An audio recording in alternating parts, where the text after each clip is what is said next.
Dark net में आपका स्वागत है। आज हम सुनने वाले हैं हॉरर स्टोरी भूथा अस्पताल।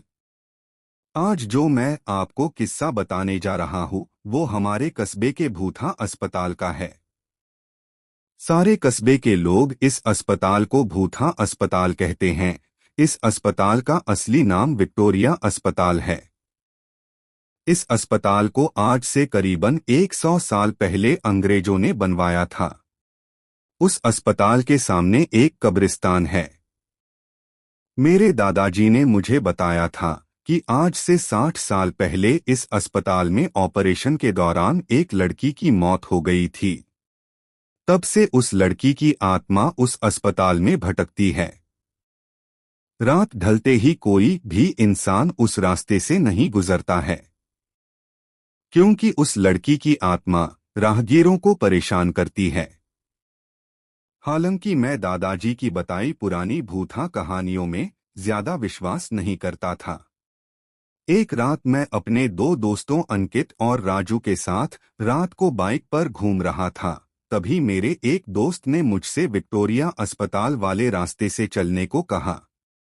हम में से कोई भी ज्यादा भूत प्रेतों पर विश्वास नहीं करते थे और हमने उस रास्ते से जाने का पक्का किया। उस समय रात के 10 बज चुके थे। हम तीनों ने ये बात अपने परिवार वालों को नहीं बताने का वादा किया और उस रास्ते पर निकल पड़े। जैसे ही हम उस रास्ते से निकले, रास्ते पर रेत होने की वजह से हमारी बाइक फिसल गई और हम तीनों धड़ाम से बाइक से दूर गिर गए।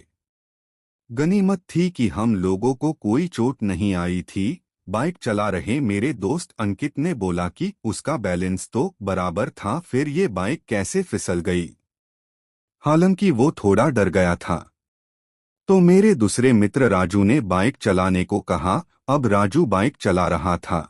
हम 1 किलोमीटर ही चले थे कि अचानक हमारी गाड़ी का टायर पंचर हो गया और गाड़ी की स्पीड तेज होने से गाड़ी इस बार फिर पिछली बार से भी दूर तक फिसलती गई। इस बार हमें कोहनियों और घुटनों पर थोड़ी चोट आई थी। अंकित फिर से बोला कि इस जगह में जरूर कोई गड़बड़ है, हम लोग वापस उल्टे चलते हैं। लेकिन मैंने और राजू ने उसकी बात नहीं मानी और बाइक उठाकर पैदल चलना शुरू कर दिया। हम थोड़ी दूर ही चले थे कि अचानक किसी लड़की के चीखने की आवाजें सुनाई दी। ये सुनकर हम रुक गए और अंकित बोला, यार तुम लोगों को चीखने की आवाज सुनाई दी क्या? हमने उसकी बातों को अनसुना कर कहा कि कोई जानवर की आवाज होगी। 5 मिनट चलने के बाद फिर वही चीख फिर से सुनाई दी। इस बार तो हम दोनों को भी थोड़ा डर लगने लगा। हम तीनों ने वापस चलने के बारे में सोचा, लेकिन हम रास्ते के बीच में आ गए थे। पीछे चलने में 3 किलोमीटर और आगे चलने में 2 किमी और बाकी थे। हम लोगों ने आगे जाने का सोचा। थोड़ा आगे चलने पर हमें बरगद के पेड़ के नीचे एक औरत दिखाई दी। इतनी रात को अकेली औरत को देखकर हमारे तो रोंगटे खड़े हो गए थे। हम लोगों ने पीछे मुड़ने का सोचा। तभी वो बूढ़ी औरत चिल्लाई, बेटा रुको, मुझे हाईवे तक का रास्ता बता दो।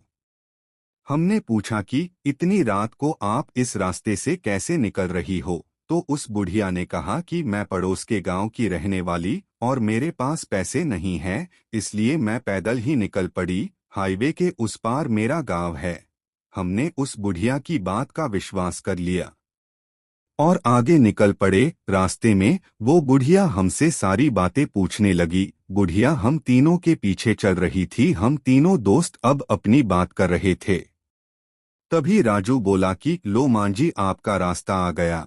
और वो जैसे ही पीछे मुड़ा तो वहां कोई नहीं था। हम तीनों की तो सिट्टी पिट्टी गुल हो गई। हम बाइक को धक्का मारते हुए जोर से भागने लगे। भागते भागते अंकित ठोकर खाकर गिर गया और हमें जोर से चीखें सुनाई दी। हमने भी बाइक को वही पटककर अंकित को साथ लेकर दौड़ने लगे और अस्पताल के पास कब्रिस्तान तक पहुंच गए। ये सब घटित होते 12 बज चुकी थी। हम पसीने से तरबतर हो गए थे और कब्रिस्तान पार कर एक मंदिर में रुक गए, क्योंकि अगर बिना बाइक के घर जाते तो जूते पड़ते, इसलिए उस रात मंदिर में ही रुक गए और सुबह होते ही बाइक लेकर अपने अपने घर आ गए। और घर वालों दोस्त के यहाँ रुकने का बहाना बना दिया। उस रात के बाद से हम उस रास्ते से कभी नहीं गए। मुझे आज भी सपनों में वो भूतिया बुढ़िया और चीखने की आवाजें आती हैं। आज के लिए बस इतना ही।